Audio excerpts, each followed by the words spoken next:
Well, hello everyone, and welcome back to another episode in our Minecraft series. We are back on the main server again, and as you can see here, our barrel has had a little bit of a mishap. And that's because I was an idiot and I didn't have fire tick turned off, and apparently lava doesn't play very well with wood. Who would have thought? It's not a huge concern though, as we should be able to repair this pretty easily, and this will turn into being our storage area, complete with an automatic storage filter, so that'll be a lot of fun. I also upgraded the entry to our barrel a little bit so it's easier to exit, as I don't think that the magma elevators are super efficient. I think the soul sand ones are a lot more efficient than the magma ones. So just dropping down into a pool of water is a lot more better way of getting down. As you can see here, Kat has built her own little fortress up on the hill, and we did a wither fight, which was interesting to say the least. So we'll go ahead and show that to you. Now, I had a thought, and this was based off of something I'd seen from Cubfan on the Hermitcraft server, where, hey, the wither can't explode endstone, so why not have a fight inside the end? And it kind of worked. So the wither can't explode endstone with the exploding skulls that he throws around. But apparently he can just walk right through anything that he pleases as long as it isn't bedrock. And so I had this set up thinking that we were going to be okay. And in the end, it worked out fine. We ended up getting through this fight well enough off.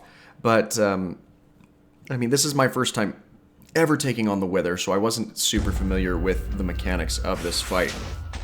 I expected to just be able to run around these little halls that we had, or that I dug out to get away from the wither whenever he came around, and then just loop back and attack him more directly. But that wasn't the case. And so definitely some things to learn for the next time we end up taking on the wither. Now, as you're familiar, you can use arrows against the wither, as he is vulnerable to all types of attacks for the first half, but he then loses, or he then becomes fully invulnerable to projectile style attacks. Now, I'd made an error in not switching out my elytra at the start for my actual chest plate, so we go ahead and make that change right off the bat here.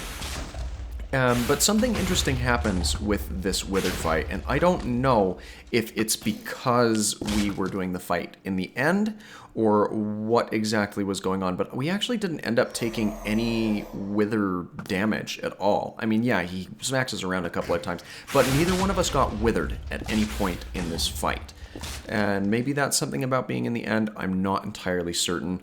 But the wither is, he's running around and making himself quite difficult to confront. So we ultimately just resort to beating him down with some swords. Now, I've got two swords in my inventory here, mainly because one of them has been used primarily for mending my tools, and we'll show that to you in next week's videos. I'm pretty proud of that farm, but I just ran out of time for getting a complete showcase of it.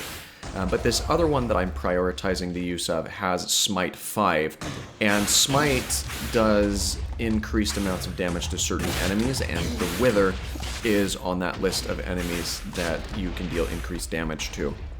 Now, we had a couple of spots of food at one of the entrances here, and that was my main concern in keeping the wither away from that. Of course, I had my steak on hand, so we could eat up on that, as well as that pork if we needed to dabble into it. But at this stage, we've got him down into that second stage of this fight, and we've just got to rush him down, and that's really what the focus and whole point at this stage is.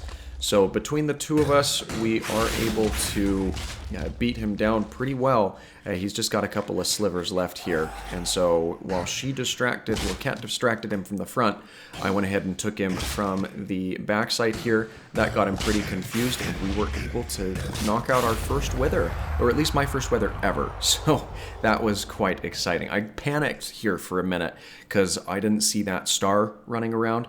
And as it turns out, Kat ended up catching that, so that was excellent. And with that fight, we now have ourselves our first beacon, and that is going to prove super helpful for the next project here on the server. And I hope to have that showcased next week. But for the meantime, I've got to go grind out some iron in the mine. So I will see you in the next one. Don't forget to drop a like and subscribe for more daily content. Thanks again, and you have yourself a fantastic rest of your day.